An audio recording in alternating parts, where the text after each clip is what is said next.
café da manhã é a principal refeição do dia de Vitor. Aos 21 anos, ele conta com boas doses de frutas, complemento nutricional e carinho para manter a qualidade de vida.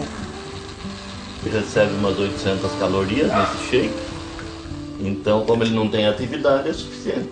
Foi isso que deixou ele bonitão assim. A família paranaense luta contra a gangliosidose GM1. A doença rara, degenerativa e sem cura é provocada pela falta de uma enzima fundamental para a reposição das células cerebrais. A gangliosidose tem duas frentes de ataque no organismo. Uma que é o processo digestivo, que por ele não produzir a enzima, ele não faz a digestão do leite. Essa mesma enzima que faz a digestão do leite, ela é, por exemplo, o fermentinho da reação que produz os neurônios. E sem essa enzima ele não consegue reproduzir. E como a doença é degenerativa, além de não produzir, perde o que tem. A doença do menino só foi descoberta aos 9 anos, depois de passar por várias avaliações. O diagnóstico médico veio como uma sentença de morte. Ele falou, tá confirmado, em 6 meses vai falecer assim. Aí eu desisti da minha vida.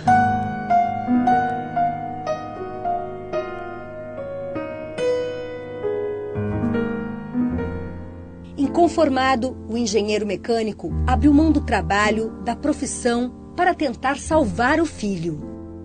Foi um momento da gente decidir, ou vejo ele morrer de uma forma bastante trágica, cada dia um pouquinho, ou vou lutar pela vida dele. É uma questão de decisão, e eu decidi por lutar pela vida dele.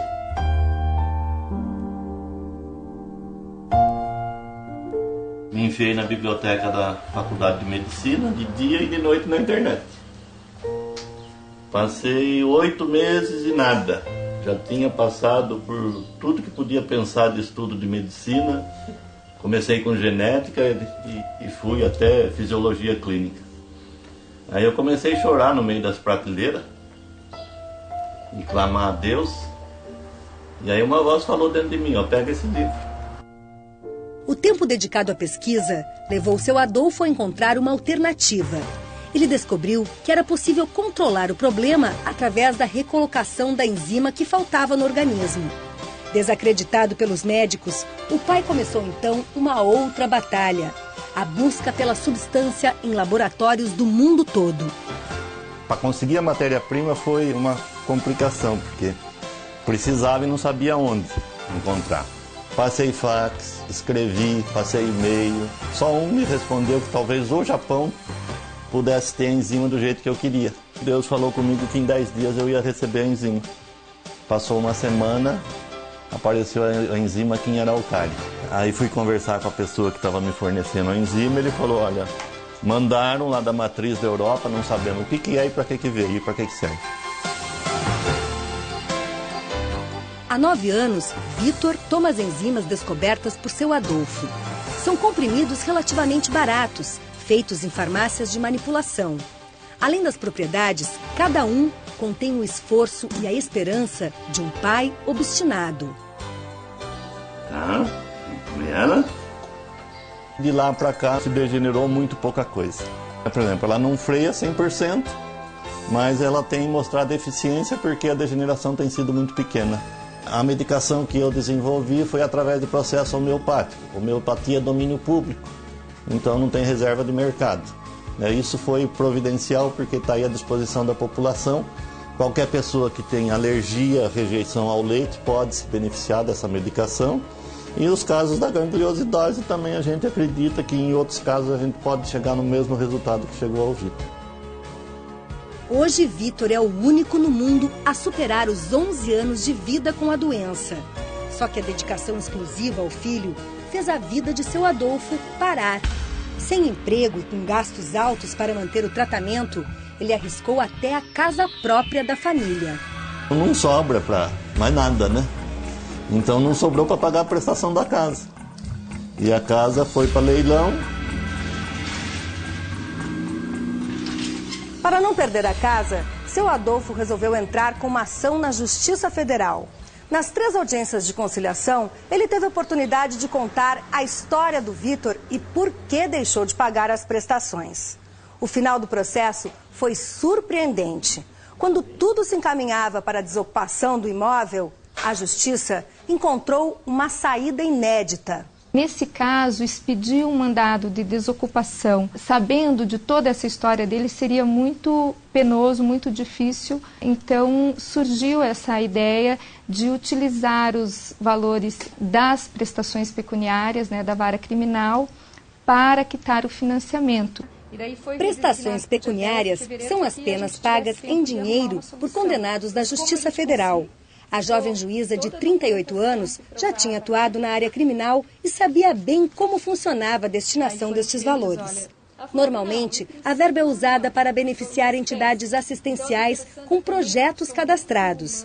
Depois de muito estudar, ela encontrou um caminho diferente para o caso de seu Adolfo.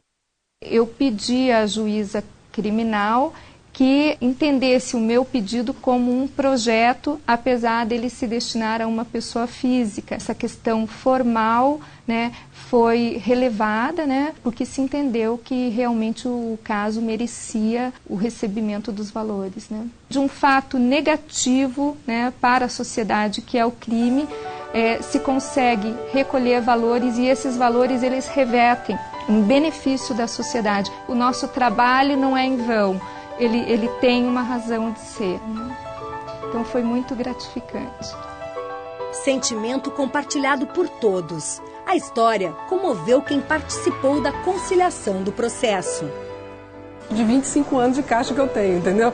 Então foi a melhor experiência que eu tive até hoje, Tereza, a conciliadora da Caixa que atuou na ação para reaver o valor de 120 prestações devidas, conta que a instituição foi ao limite na negociação. De R$100 mil, chegou a 50.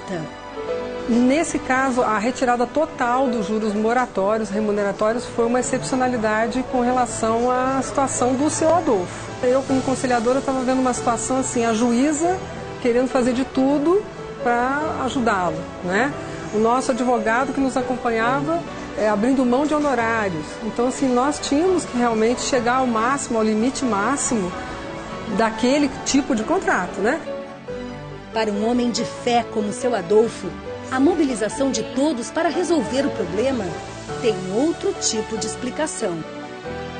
A Tereza veio transferida de Brasília para Curitiba sem saber o porquê. A doutora Anne começou a julgar causas e começou a ver que existia um outro lado além da justiça pura e simples, mas existia o lado humano das pessoas que tinha que ser considerado e tratado. Então Deus veio trabalhando cada uma das pessoas até que chegasse o momento de sair a decisão. Então lá no momento é que ele ficou sabendo que ali ele ia sair com o imóvel quitado. Então foi uma emoção grande para ele também, E ele disse então que achava incrível que cada um de nós, que nem nos conhecíamos até pouco tempo atrás, de repente estava cada um ali no seu pedaço, com o seu poder específico, até onde cada um podia ir, para juntar esforços para ajudá-lo. Então isso foi bastante forte, assim. E ele disse, olha, eu só posso classificar isso aqui como uma manifestação de Deus. Uma história de vida que transpôs as páginas do processo e deixou lições. E também caminhos jurídicos a serem trilhados por outras pessoas que têm problemas parecidos. O juiz se deparando com um caso excepcional, em que ele veja que realmente o mutuário não tem outra solução, e diante de um problema social desse nível, eu acredito que ele possa tomar o mesmo caminho. Não foi porque ele tem um filho doente, não é uma questão de pena, não é isso, entendeu? Ele nos ensinou que realmente como se posicionar diante de um problema, como enfrentar com coragem aquilo ali. Hoje, seu Adolfo tem uma oficina mecânica em casa. A mulher se divide entre o carinho ao filho e o trabalho fora, que complementa a renda da família. Todos os dias, o pai leva Vitor à escola, onde recebe atendimento multidisciplinar.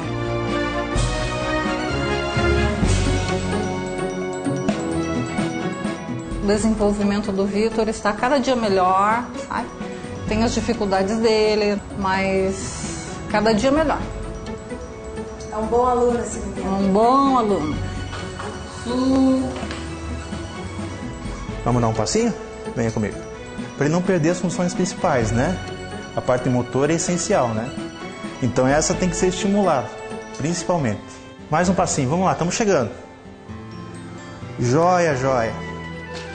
Na rotina deste verdadeiro pai-herói, não se nota um sinal de cansaço, de desânimo ou de desesperança.